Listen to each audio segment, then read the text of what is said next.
Bom dia a todos os meus amigos, irmãos em Cristo, né, que me seguem, me acompanham aqui no Instagram e no Facebook. Excelente dia para todos nós, a sexta-feira começou. Bom dia, Adri, saudade de você, amiga. A sexta-feira começou aqui em Petrópolis, tem um solzinho muito discreto, friozinho, tá batendo na porta. Mas nós estamos encerrando a nossa semana útil, né?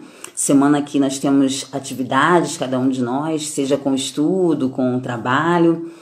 Sexta-feira, estamos caminhando para esse final de semana, mas a gente pode olhar para trás e ver que a semana foi abençoada por Deus. Tenho certeza que cada um de nós tivemos nossas lutas, tivemos nossos desafios, mas eu também tenho certeza que a gente pode contar as muitas bênçãos que o Senhor nos deu essa semana, né? Muitos livramentos, proteção, sustento. A gente, às vezes, é um pouquinho ingrato da gente olhar só as coisas ruins. Mas é importante a gente sempre despertar e pensar assim, não, olha quantas coisas boas, né? Estou vivo, estou aqui, eu tenho alimento na minha mesa, eu tenho um abrigo para me proteger do sol e da chuva. Então são bênçãos que a gente precisa reconhecer, né? E agradecer a Deus. Bom, a gente está caminhando então para o final, né? Que eu falei com vocês, desde o início da semana eu contando um pouquinho da minha vida. E ontem a gente parou na questão do, né, eu estava com problemas no casamento e nós fomos numa psicóloga muito competente, tecnicamente falando, e também muito competente na vida espiritual, uma serva de Deus, né? Doutora Naide, que Deus, né, o Senhor já chamou para que estivesse na presença dele. A doutora Naide já faleceu, nos deixou, foi uma grande perda, mas a gente sabe que ela está com o nosso pai, né? Então, o nosso casamento foi restaurado. Essa restauração é interessante porque as pessoas acham que as coisas acontecem num passe de mágica, né? Assim como quando a gente casa, a gente tem uma expectativa como se a gente fosse viver de fadas, né? Toda aquela ideia de menina, né? De casar, de véu, de festa, de tudo aquilo. E quando você começa a entrar na rotina, você começa a viver os dias, você começa a conhecer a pessoa mais de perto, todo aquele castelo da Cinderela, ele começa a dar uma balançada e você começa a se perguntar, ai, fui iludida, né? Mas a questão não é essa, a questão é que nós temos... Bom dia, Raquel, amor, bom dia. Nós somos diferentes uns dos outros. E, obviamente, a gente só entende, a gente só identifica essa diferença, a gente só identifica esses defeitos, né? Vou botar assim, entre aspas, quando a gente convive. Mas conviver mesmo, embaixo do mesmo teto, dia após dia, tendo que dormir na mesma cama, aí você começa a conhecer a pessoa. Obviamente que vai rolar algum atrito. Isso aí é normal, isso aí é do ser humano mesmo. A questão é, você está disposto, né? Você decide no seu coração envelhecer ao lado dessa pessoa? Eu costumo dizer que o amor, quando a gente chega numa certa idade, a gente consegue entender direitinho que o amor, ele não é algo romantizado, o amor mesmo, né? O amor, ele é uma decisão. No início de um relacionamento, ele começa romantizado, né? Você começa se interessando pela pessoa, vai dormir sonhando com a pessoa, você faz planos, você idealiza e tudo mais. Faz parte. É assim mesmo que as coisas acontecem. Conforme a gente vai amadurecendo, tanto de maneira individual, quanto amadurecendo a relação, né, vai para o passo do casamento e começa a conviver, você começa a perceber que o amor, ele vai mais por uma decisão do que simplesmente algo que bate ao coração. Poxa, Fernanda, mas então você está sendo muito fria em falar do amor. Não estou sendo fria não, porque tomar uma decisão é algo que você faz também por amor, né? Eu quero envelhecer do lado dessa pessoa, foi essa pessoa que o Senhor escolheu para mim.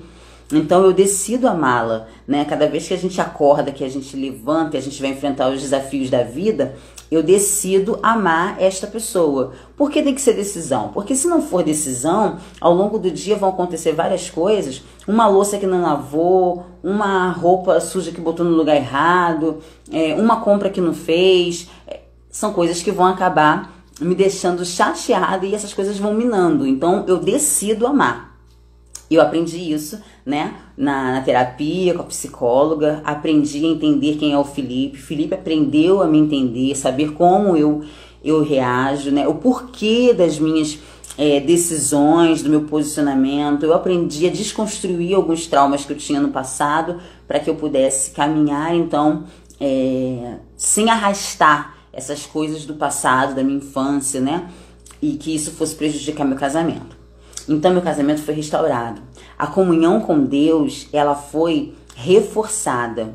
Eu digo reforçada porque se você me acompanhou desde segunda-feira, você pode ter percebido que o Senhor Deus, ele sempre esteve na minha vida. Sempre esteve. Houve um momento da minha vida, né, na minha infância, que o Senhor Deus estava na minha vida, mas eu ainda não conhecia, porque eu ainda era criança. A gente ouvia as histórias, mas aquela experiência com Deus ainda não existia, porque eu era muito nova. Tinha aquela questão da avó, lembra? De decorar versículo, de cantar as musiquinhas da igreja. Eram fundamentos, né? Era a base que minha avó, minha mãe sabia que eu precisaria lá na frente. Mas naquele momento, enquanto eu era criança, aquilo não fazia muito sentido. Mas eu obedecia, tinha que decorar.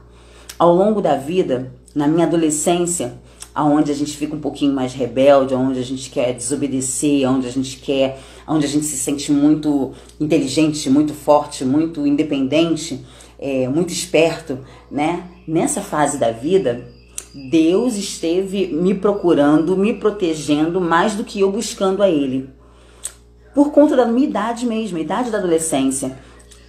Os pais têm um papel fundamental de orar pelos filhos, porque nessa fase da adolescência é uma fase que o Senhor ele fica muito protegendo, guardando, porque aí o movimento nosso, ser humano, para com Deus ainda não está estabelecido, ainda está sendo construído, né? E quando você sai da adolescência para a juventude, você começa a viver uma vida mais adulta, esse movimento ele também se transforma, né? Agora que eu já passei por alguns anos de experiência com Deus, eu preciso buscar a Deus.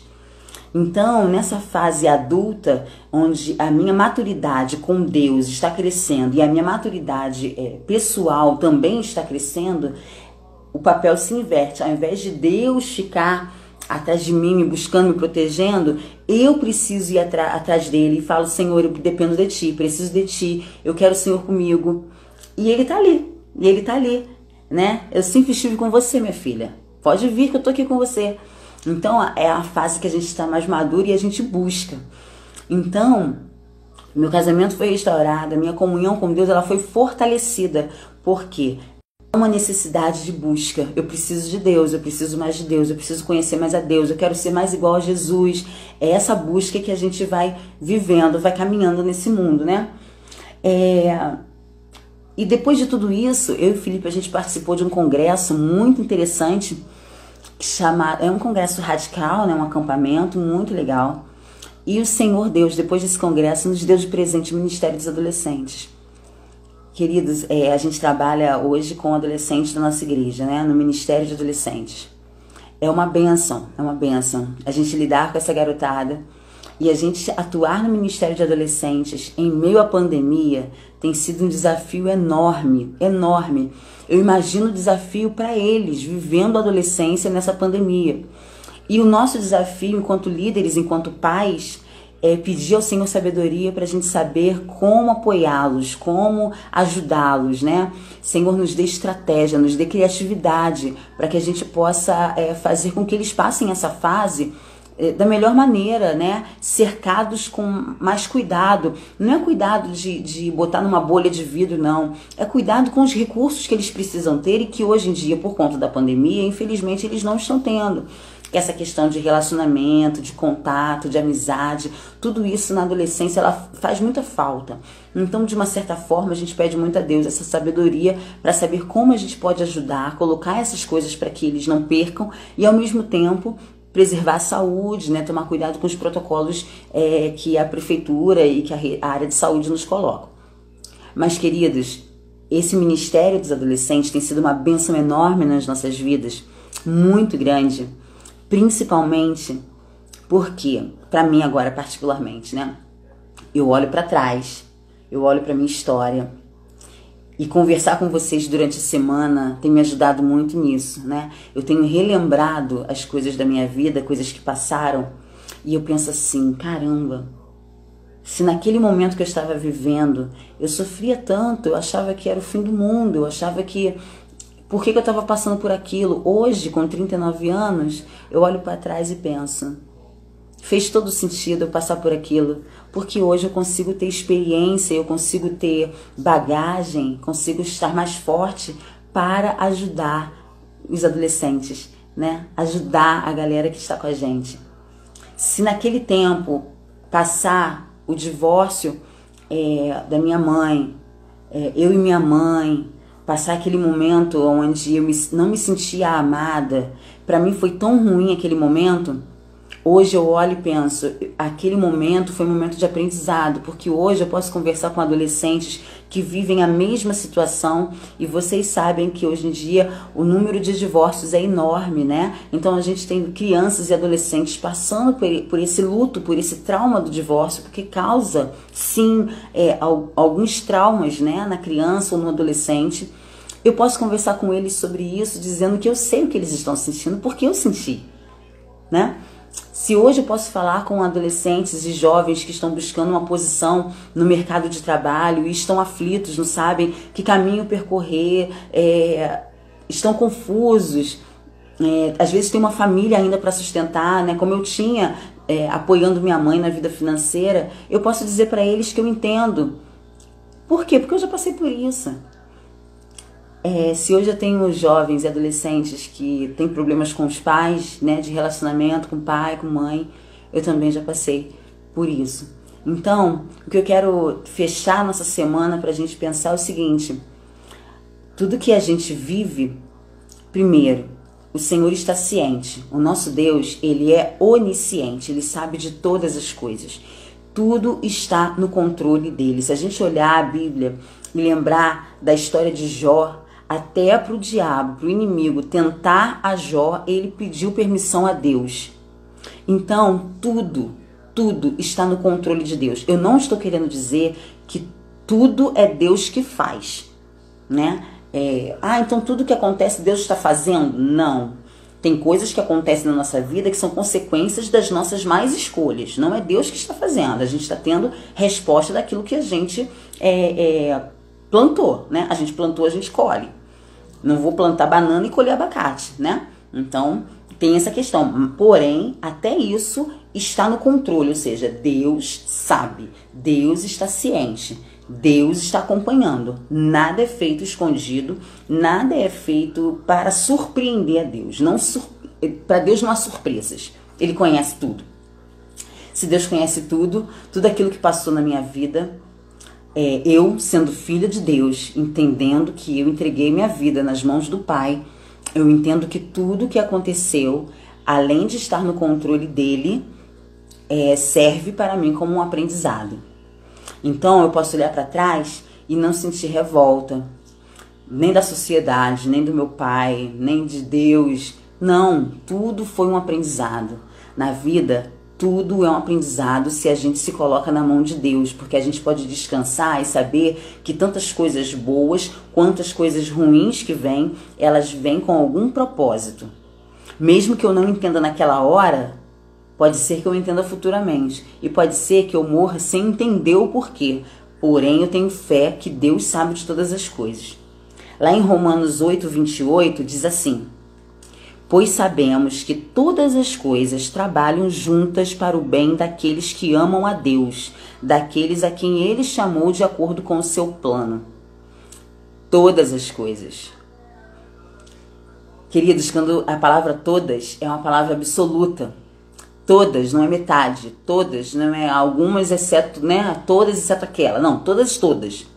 Tudo que você passou na sua vida, se você ama a Deus, se você entregou a sua vida nas mãos do Senhor Jesus, se você pediu a Cristo para morar no seu coração, todas as coisas que acontecem, elas cooperam para o seu bem. Fernanda, mas eu estou passando por uma situação que não é para o meu bem. Pode você não perceber isso agora, mas tenha certeza que tudo está no controle de Deus.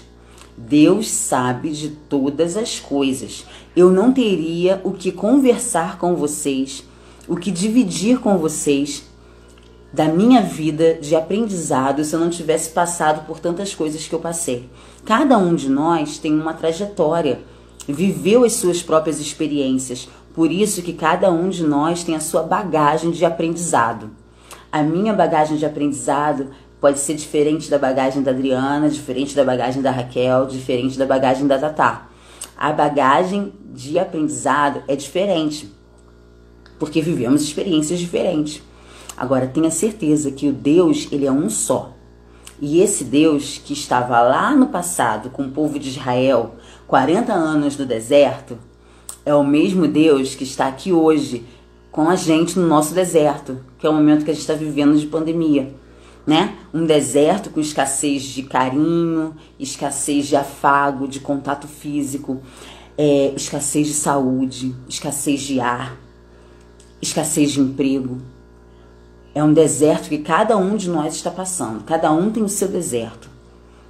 Mas esse Deus que estava com o povo de Israel 40 anos no deserto no passado, e ele esteve com o povo o tempo inteiro, ele é o mesmo Deus hoje, que está no seu deserto com você, que está no meu deserto comigo.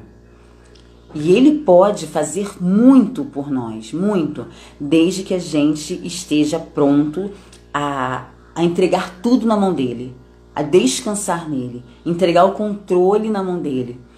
O irmão Lázaro que faleceu, ele cantava essa música, né?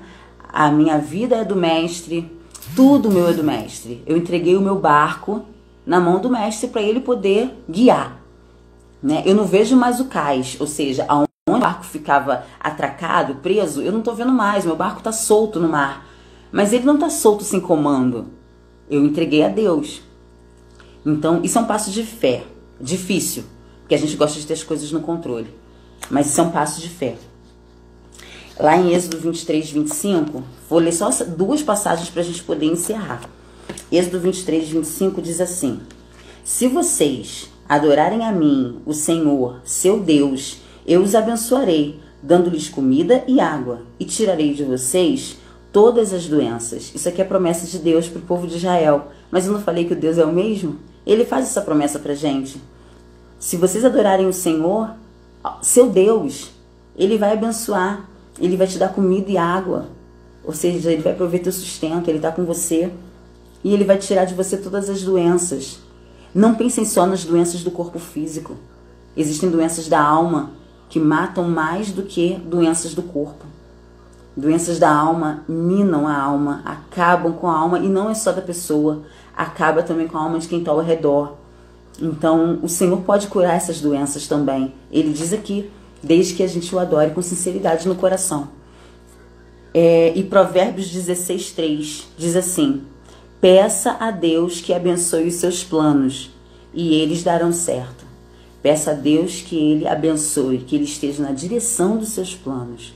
Eu aprendi uma oração que é assim: Senhor, coloque em mim os teus planos. Não me deixe sonhar os meus planos, senão eu posso ficar frustrada. Se os meus planos não forem os seus, eu posso me frustrar, porque eu quero fazer os seus planos. Eu sei que o Senhor tem para mim algo melhor. Então, coloca no meu coração os teus planos, para que eu possa sonhar os teus sonhos. E assim eu consiga me sentir sempre feliz, contente, porque eu sei que o Senhor tem os melhores planos pra gente. Então, pra gente encerrar, eu quero deixar isso aí pra gente poder refletir durante o nosso dia, tá bom? E refletir durante a semana. Primeiro, entrega os seus dias, os seus planos, a sua vida nas mãos do Mestre. Entrega. Não segura nenhuma cordinha, entrega tudo na mão dele. Pede pra ele te guiar, pede pra ele te orientar, pede com sinceridade. Fale a verdade, até se você estiver passando por um momento que sua fé está fraca, fala com ele. Eu já fiz essa oração com Deus. Senhor, minha fé está tão fraca, eu não sei nem se o Senhor está me ouvindo. E ele escuta, ele sonda seu coração, ele não rejeita um coração contrito e um coração sincero. Não rejeita, até mesmo quando a gente coloca diante dele a nossa fraqueza. Não tenho fé, ele escuta. Então, vamos fazer isso, entregar os nossos planos, nossa vida nas mãos de Deus e entender que todas as coisas cooperam para o bem daqueles que amam a Deus. Todas as coisas cooperam para o bem daqueles que amam a Deus. Veja todas as situações que você já passou e que você tem passado como oportunidades de aprendizado, de amadurecimento, de melhoria para Deus, para o reino de Deus, para abençoar outras vidas e para que você seja feliz. Tá bom? Então vamos encerrar esse nosso momento. Eu vou orar e é pra gente terminar, tá bom? Senhor nosso Deus, nosso amado Pai, eu te agradeço, Senhor, por esta manhã de sexta-feira. Obrigada, Senhor, porque nós acordamos com saúde, nós acordamos bem. Obrigada porque nós temos café da manhã, nós temos abrigo. O Senhor nos fornece tudo aquilo que nós necessitamos, Senhor. Eu te agradeço. Eu te agradeço porque a gente teve contato agora com a Tua Palavra, porque a gente pôde meditar nela, porque a gente pode crescer. A Sua Palavra está acessível, o Teu Espírito Santo está pronto a nos ensinar. Então eu te agradeço por isso e peço que o Senhor esteja nos dando cada vez mais vontade de aprender de Ti, Senhor. Cada vez mais vontade de buscar a Tua Palavra, de estar mais perto de Ti. É tão bom a gente ter essa comunhão contigo, Senhor. É muito bom, é o que faz a diferença no nosso dia. Muito obrigada, Senhor, porque o Senhor, sendo um Deus maravilhoso e tremendo, poderoso, dono de todas as coisas, o Senhor se importa comigo. O Senhor se importa com os meus amigos que estão aqui na live. O Senhor se importa com cada um de nós. O Senhor conhece o nosso coração, conhece as nossas dores, o Senhor conhece aquilo que está nos afligindo. Muito obrigada, Senhor, porque o Senhor é um Deus tão presente nas nossas vidas. Que o nosso dia seja regado do Teu amor, que o nosso dia seja regado da Tua presença, que a gente sinta muito pertinho e que possamos encerrar o nosso dia gratos porque o Senhor esteve conosco. Toma cada um dos meus amigos nas Tuas mãos, dando bênçãos e orientação durante todo o dia. Em nome de Jesus que eu oro. Amém. Queridos, um grande beijo para vocês, que Deus abençoe. Um final de semana rico na presença do Senhor. E se Deus quiser, segunda-feira a gente está aqui de novo na nossa devocional, tá bom? Um beijo para vocês. Tchauzinho, bom trabalho, bons estudos. Tchau.